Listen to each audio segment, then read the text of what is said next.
All right. Glance over an item that you think is no bueno, which is actually quite good. So with that, let's go over some widely misunderstood or underestimated items in Classic WoW. I'll be sticking to pre-raid and raid items solely rather than lower level items because that's where it actually matters. Yeah. And this information will of course nobody gives a shit about leveling as you're gearing out for raids in the first phase of Classic. Here we go. So we got the most underrated items in Classic WoW endgame. Let's get into it. Alright, so the first item we got is called Heart of Wyrmthalak. It drops off the last boss in LBRS Lower Blackrock Spire, Wyrmthalak. So on first glance, it may seem pretty average. It says chance to bathe your melee target in flames for 120 to 180 fire damage. I feel like that'd be good for rogues, right? But this item has its situational uses where it's actually quite good, and for certain classes, it's actually one of the best trinkets in the game. So in general, as— Wait a second. Wait a second. It said transfer aborted, instance not found.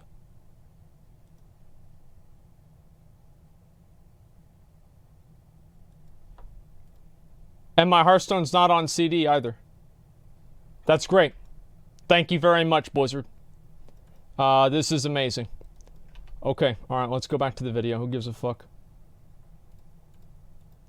Pretty much any melee DPS, this is a pretty good trinket, especially in the earlier days when your character is less affected by power creep.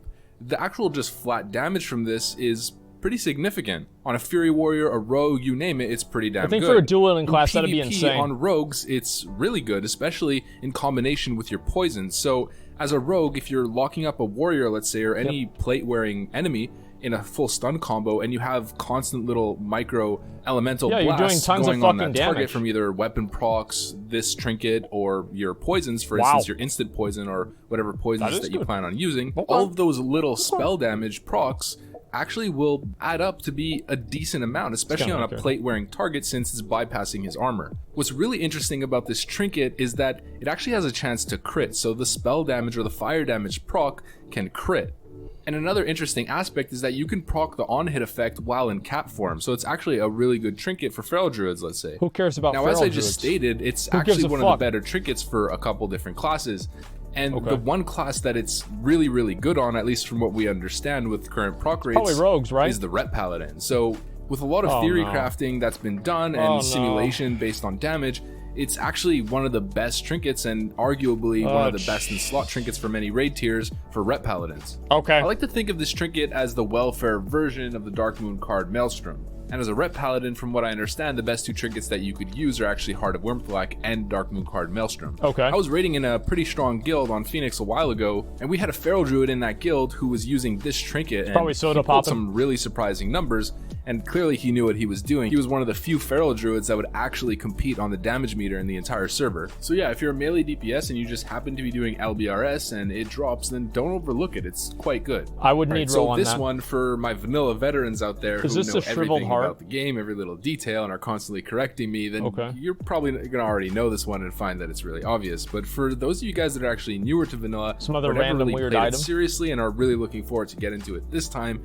this might be news to you. So Carrot on a stick. There's this item called Edgemaster's Handguards. Oh yeah, apparently these are like ridiculously good. I had no fucking idea about this. Unique sort of itemization style to them. Yeah, this is insane. At first glance, you might look at this, and if you don't understand how vanilla itemization works, you might just say, there's no real stats that I can recognize here. There's no crit, there's no attack power, there's no strength, agility, nothing. Are they so actually it seems kind of weird. But if we take a look at the tooltip and we read, it says increases axes +7, daggers +7, and swords +7. That's referring to weapon skill, and weapon skill is probably one of the most important stats for melee in the entire game. I wonder why they don't increase the mace stat by +7.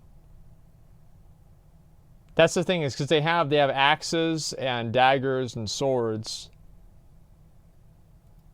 Their hit chance against higher level mobs, so bosses are level 63, and reduces the damage reduction on their glancing blows. So for single target boss DPS, these are pretty much the best melee warrior gloves in the game until I think Cthulhu. And it's a level 44 world drop, so you could pretty much get these while doing Zul'Farrak. Yeah, you just buy them off the auction house, easy. Game. And if you are so lucky to have that happen to you, you pretty much just buy your epic riding, because I've seen these gloves sell for easily 1,000 gold. What the fuck? Now we could piggyback off of this and just talk about weapon skill in general. There's so many items out there that you might overlook because you don't understand weapon skill and how important it is. See, I actually I feel like that kind of stuff is actually really cool, like the weapon skill and everything. I don't think they should add weapon skill back into WoW, but they should add something that's like weapon skill. And I wish they would like have something that was more interesting. I don't know. I feel like all the stats in the game are kind of, they're not as interesting as they used to be.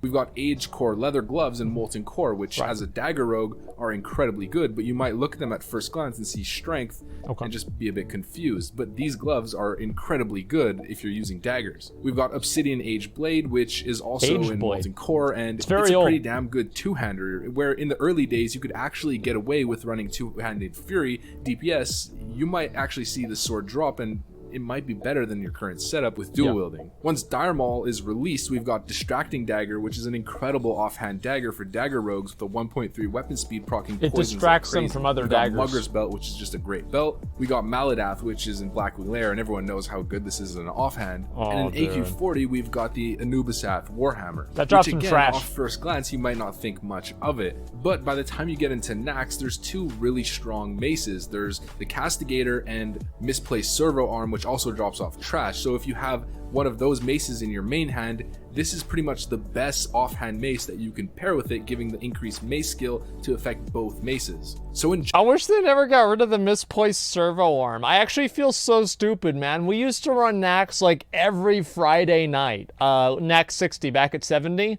and I don't have any of the old items. I only have like one belt or something like that. I really should have tried harder to like try to get people to trade me gear and shit. I feel kind of stupid for not doing that. General, I guess just don't overlook weapon skill. Whenever you see weapon skill on an item, it's generally incredibly good. And in my time, I've seen so many dagger rogues overlook the Age Core Leather Gloves, and it just it boggles the mind, you know. Just because they see 15 strength, they think, this doesn't seem very good. But that +5 dagger skill is insanely powerful.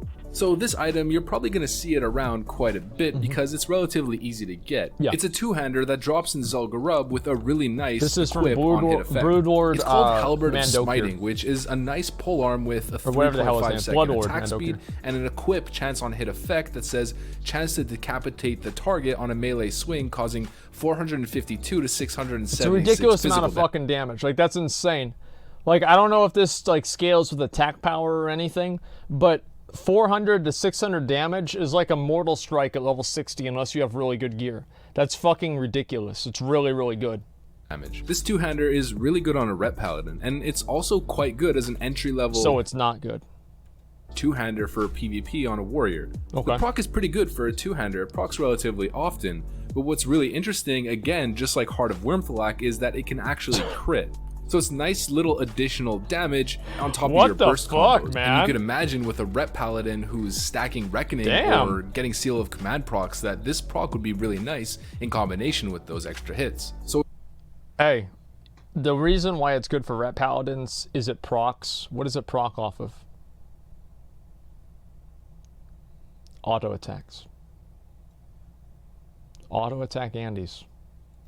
it drops in Zul'Gurub, which is the entry-level raid that a lot of people can do. So if you have just a warrior alt and you want to PvP on it, but you don't have a two-hander, this weapon could easily open the door for you to have great fun on an arms warrior in Warsong Gulch or Arathi Basin.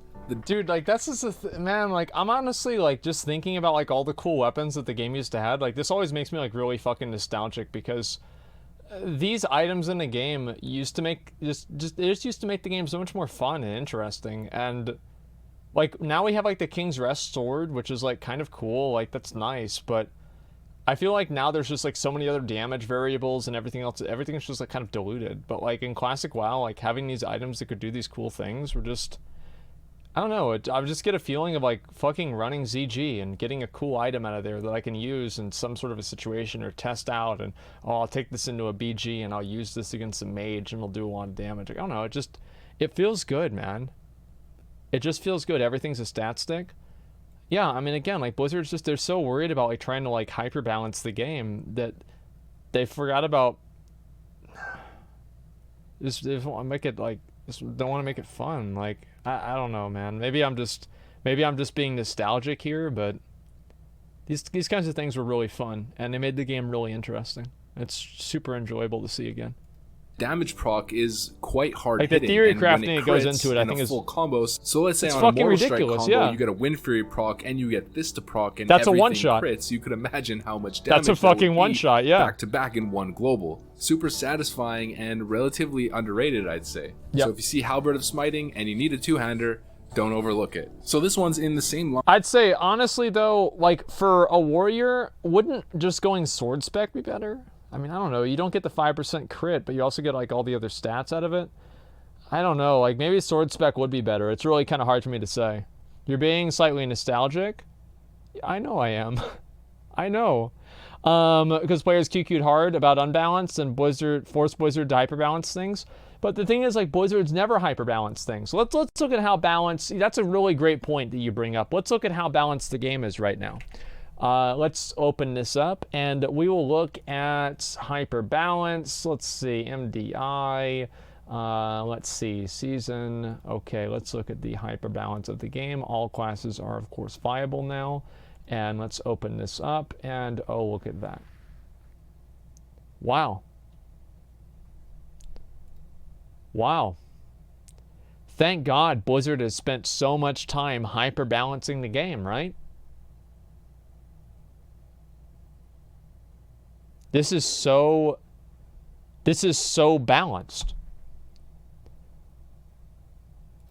Like, where's a warlock? Is there a warlock in the top 20? Where's the first warlock? Warlocks suck, dude. Oh, they're so stupid, dude. Who would ever play a warlock?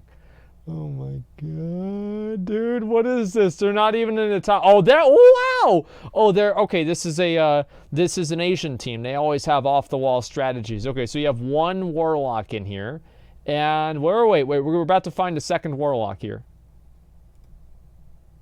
Any day now. Nope. Wow. Wow. 185. Jesus Christ. Like, yeah, they need to do a better job at making the game more balanced. Oh, yeah, sure. As the halberd. It's another weapon with a sweet on-hit proc. It's called Alcor's Sunraiser. Okay. It's a high-level world drop which is quite unique.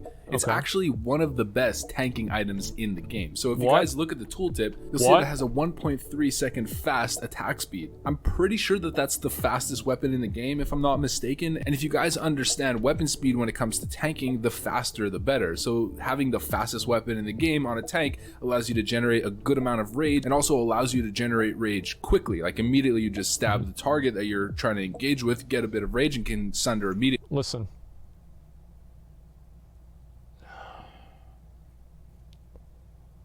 A warrior doesn't use a dagger.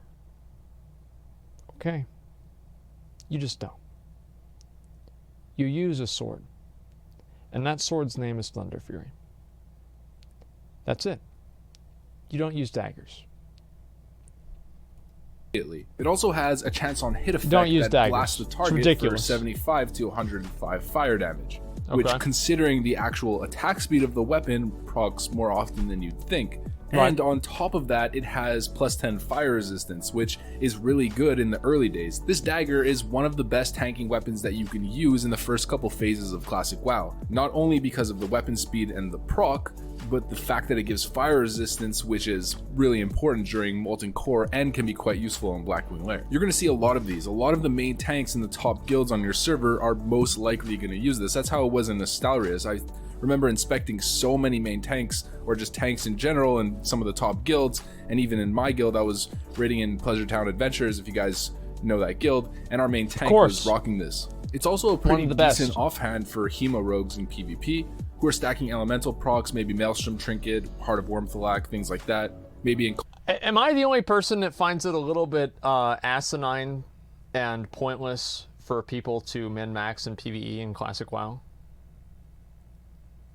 Like, I don't know, I just feel like it's pointless. Like, because the content, like, it's baseline. There's no, like, harder version of the content except for doing it faster. I don't know, I just feel like, who cares? You just go in there, unless you're wiping on the content, then...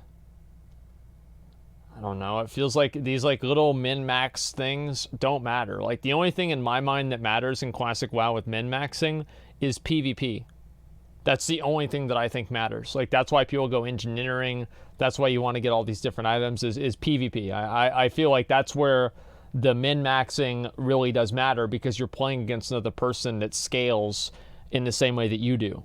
Like content is just flat. Combination with a misplaced servo arm. It's a really great dagger, and I think a lot of people just aren't. Wait, contrarian, okay. Sorry, I don't find it fulfilling to be like, oh, well, last week we were able to do Molten Core in 40 minutes, but this week, oh, we did it in 39. Yes. I just don't give a fuck. You just go through the raid, you clear the bosses, and it's not a big deal. I would rather bring a slightly slower group of my friends and people that would be okay with me taking maybe the bindings for Thunder than for me to try to do a super, super fast run of like all super serious people. It's the difference of like 20 minutes and maybe an hour or two at most. I don't know. I don't really think that it matters a whole lot. Time is money. Yeah, but you're spending time outside of the time that you're spending doing the raid to get into the raid and do the raid. I mean, it's the time invested one way or another. Aware of it, so I'd say it's relatively underrated because of that. So yeah, if you're I'll a tank and you see one on the auction house for like 100, yeah, 150 gold, I'd snag that bad boy. Although you're probably not going to get it for that price. Yeah, it's basically like allowing Rat Paladins in your raid is basically like having a quota for letting disabled people work at a job. You know, you have like a couple of them and, you know, it's okay. And with Rat Paladins, it's pretty much the same thing. By no means is this a top tier item. It's just not as bad as you might think it is. It's called Venomous Totem, and it has an on-use effect that says increases the chance to apply rogue poisons to your target by 30% for 20 seconds on a 5-minute cooldown. It drops off Broodlord Lash Layer in Blackwing Lair, and it's a rogue specific trinket. There's a bunch of different class I didn't even know about this one. Blackwing Lair. Now this trinket is actually pretty decent. It's good in PvE and it's also pretty good in PvP. It's useful in both. It's kind of similar to what I was talking about earlier with Heart of Wormthalak and Maelstrom, where you can run this sort of on-hit effects rogue build where I don't even you're know. relying on your poisons and magic on-hit effects. In private servers, this was actually a massive thing because on certain servers, poisons and on-hit effects actually scaled with spell power.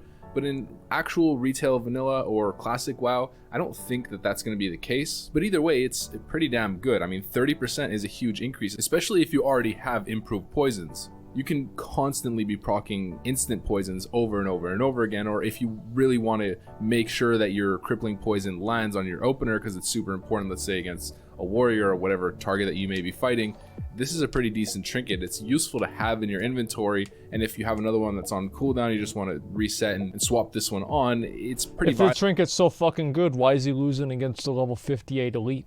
He's level 60 rogue in Bloodfang gear. Why don't you put on a trinket that makes it to where you don't fucking die to a level 58 elite? This is the worst trinket I've ever seen in my whole life. This trinket sucks. And it's good. Like, if you don't have anything better and nobody wants this, or if you just want to have a cheesy trinket that's quite situational, you could pick this one up. I've just seen tons of people pass on it before, when you might as well take it. This one's another trinket, and it's generally only used in PvP, and again, it's quite situational. It's called Barov's Peasant Collar, and it has an on-use effect that says calls forth 3 servants of the House of Barov that will fight, cook, and clean for you. And I mean, clean for you? Wait, what the fuck? No, by the way, guys, I just want to let you know. Guess who has this trinket right now? Your boy Asmongold. I've got it still in the game. I've held on to it ever since Vanilla WoW. And I've had it the whole fucking time. You mean that trinket? Yeah, you goddamn right. Wait, I need the trinket IRL? No comment. I mean, that's sort of, I guess, just a little playful tooltip. What it actually does is just calls 3 minions that end up fighting for you. They're useless. Now, this is quite useful as a PvP trinket, and a lot of people tend to use it. It's situational, but I'd say the main strength of it is the fact that it calls 3 minions. Yeah, so if you understand how spell pushback works in Classic WoW, every time someone who's trying to cast a spell, if they don't have a shield on themselves, takes damage, their spell will be pushed back for each auto attack depending on their talents, if they have talents to compensate for that mechanic. The fact that it calls 3 individual mobs that are all hitting that target can actually push back the spell cast quite significantly. So if you're playing a warrior and you're fighting against a mage, you summon the 3 minions on him, and maybe he's trying to cast a pyroblast or a spell on top of, after he's polymorphed you, and you might just be pushing back his cast over and over again. He's still taking damage, and it's just annoying to deal with. I've also seen healers use this, so while they're trying to just live and heal, they'll call the minions to attack the person that's trying to kill them. They'll put maybe a Shadow Word Pain if it's like a priest, I guess, and just try to live while the minions in the dot just do damage. It's almost like the way Shadow Fiend works in the Burning Crusade. Yeah, not exactly, but the same kind of play style. Really situational, kind of weird trinket, but it's quite easy to get. You get it from a quest called the Last Barov in Western Plaguelands. Anyone can get it. You should probably do it while you're leveling up and just sort of have it in your inventory, and if ever you have a use for it, use it up. Some people just kind of think it's useless and vendor it or disenchant it, but I like to use it. So this next item is actually a druid specific leatherwork. This shit is ridiculous. Wolfhead's helm. It's actually a level 40 helmet, so you might not. So I had no fucking idea about this helmet. This helmet is like the fucking Helm of Domination for like the Lich King, but it's for druids. For whatever reason, this is like the best helmet in the entire game for druids, even I think at level 70. Because if you were able to power shift back and forth, you're able to get pretty much infinite energy doing this. It's insane. Think much of it when you look at it, and it doesn't really even give in TVC, any I thought stats so. aside from just some spirit. Can we use it in Wrath? What's really important though is the equip. So if we read the tooltip, it says when shapeshifting into cat form, the druid gains 20 energy. When shapeshifting into bear form, the druid gains 5 rage. What's really important here is the cat form one, where it says that you gain 20 energy. Why do you say this helmet is Bambi? actually the best in slot Feral Druid DPS helmet from Molten Core and all the way through Nex. There is no better helmet. The reason why it's so good is you pair that equip effect with the restoration talent, the first tier restoration talent called Führer. So when maxed out, Führer gives you a 100% chance to gain 40 energy every single time you shapeshift back into cat form. This enables the Feral Druid to do something called power shifting, where you're going to be dumping out your entire energy pool in cat form, shapeshifting out of cat form, and then going back into cat, gaining 60 energy every single time you do that with the helmet, allowing you to keep shredding and keep generating combo points.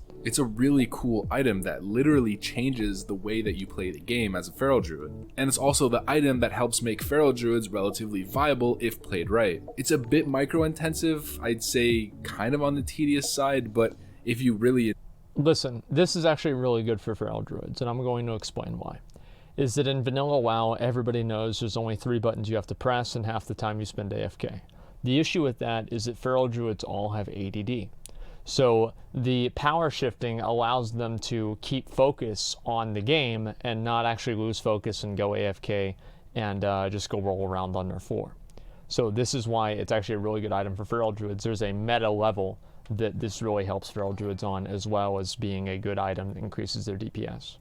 Enjoy that type of playstyle. So that's for Rep Paladins? No, it's actually the opposite for Rep Paladins. Rep Paladins, the best thing about a Rep Paladin is you can literally just walk up to the boss and tab out and go back to watching porn, and you'll be doing about 70% of your effective DPS.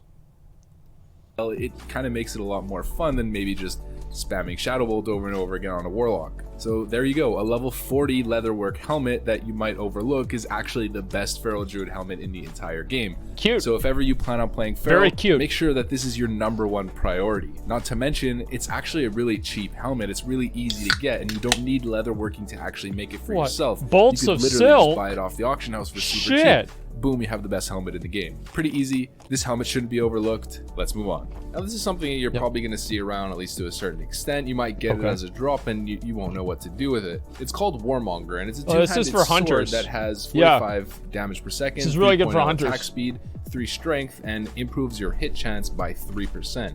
Now, you might look at it initially, 3 strength, low damage, fast attack speed, kind of useless, especially for a melee.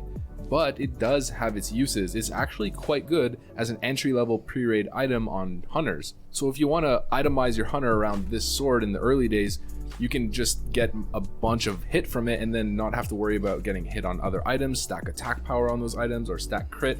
on all the other items and just sort of itemize your character around it. There's a lot of hunters that are going to be purchasing this sword either on the auction house, or if it drops for them, they'll end up using it. It's one of the more competitive pre-raid items when it comes to hunter. It's quite unique. I think it's the only item in the game that has 3% of pretty much any stat, from what I understand.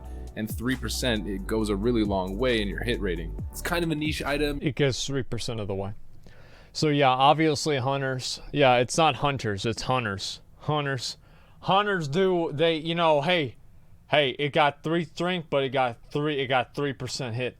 The fact is, like, yeah, hunters, they do a lot of damage. And even, like, I remember it wasn't strength. So if I remember right, strength was 1 AP, but did that translate over to ranged AP? See, that's what I don't remember. Because, like, there was ranged and melee attack power.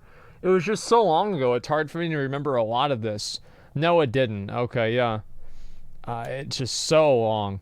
Raptor Strike. Strength is 2 AP? I know, I thought Strength was only 2 AP for certain classes. Strength was only 2 AP for Druids, Paladins, and Warriors. But for other classes like Rogues, Strength was only 1 AP. Maybe I'll be wrong about that. Yeah, I thought 1 Agi. Yeah, Agi was 1 AP. It was a long time. There's a reason for this, right? You guys remember my friend Cora? You guys remember Cora? Well, Cora used to play a Feral Druid, and I made fun of her and I called her stupid for gemming attack power instead of strength because attack power didn't scale with kings. And I made fun of her for that for about 10 years. 10 years. I told her that she could join my classic guild, and she promised me that, this was like a few weeks ago, then she promised me that she would not gem attack power anymore. And I told her that there wouldn't be any gems. So, problem solved. You might not think much of it, but it is quite sought after when it comes to hunters, and I've seen many of them use it throughout Blackwing Lair. Yep. So if you end up getting this one, understand that it has pretty decent value and don't undersell it. Or if you're a hunter and you're struggling with what weapons to choose, or you're below the hit cap, maybe you can buy this one off the auction house. It generally sells for a pretty reasonable price. I feel like one of the really cool things about Vanilla WoW that I liked the last Core ever going to be a stream again, we'll see, but I don't know, maybe. I can never say never. Probably yes. At some point, Korra will probably be on stream again. One of the coolest things about Vanilla WoW that I really liked about it and I enjoyed a lot was the fact that you were able to start making progress towards your rating and like your like high-end PvP progress below level 60. And it felt like the entire game had like a lot more, I guess, like transitionary meaning. So what I mean by that is that at level 50, you can still do things that influence the outcomes of things that you do whenever you're level 60. And now in current WoW, I feel like everything that you do, you only really do at max level. And this started happening in Wrath. In Burning Crusade, it was more the case.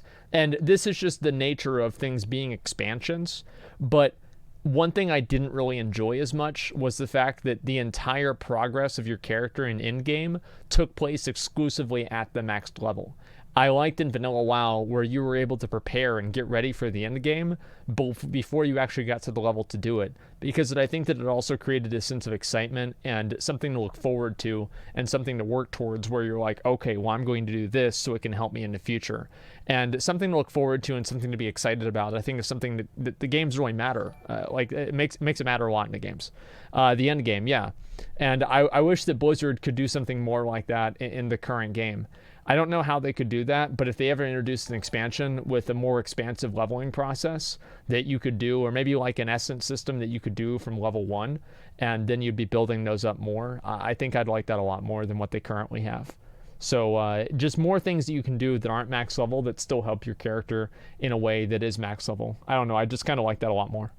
Alright guys, that's it for this one. These are some of the items that come to mind which people tend to overlook. Good point. Yeah, the most glaringly obvious ones to me, again, are the aged core leather gloves. Yeah. Man, the amount of dagger rogues that I've seen skip Pokey over boys. these That's what they're called, not dagger rogues. From what Pokey I understand, boys. They're pretty much the best dagger gloves that you can get in the game till next, so keep an eye out for them if you plan on playing daggers. Hopefully you guys learned some new information on this one. Hopefully this gives you a better understanding of itemization in Classic. If you liked the video and want to see more like it, make sure to leave a like, comment, subscribe, hit the notification bell, of course, to be notified every time I post a new video. I post several videos every single week. You know the drill, soldiers. Follow me on Twitch, since I'll be doing some scuffed green green screen streams come classic release. Join the Discord to be a part of the spiciest classic community there is. Trust me on that one. Thanks for watching. Hope you enjoyed, and I'll see you on the other side. Peace.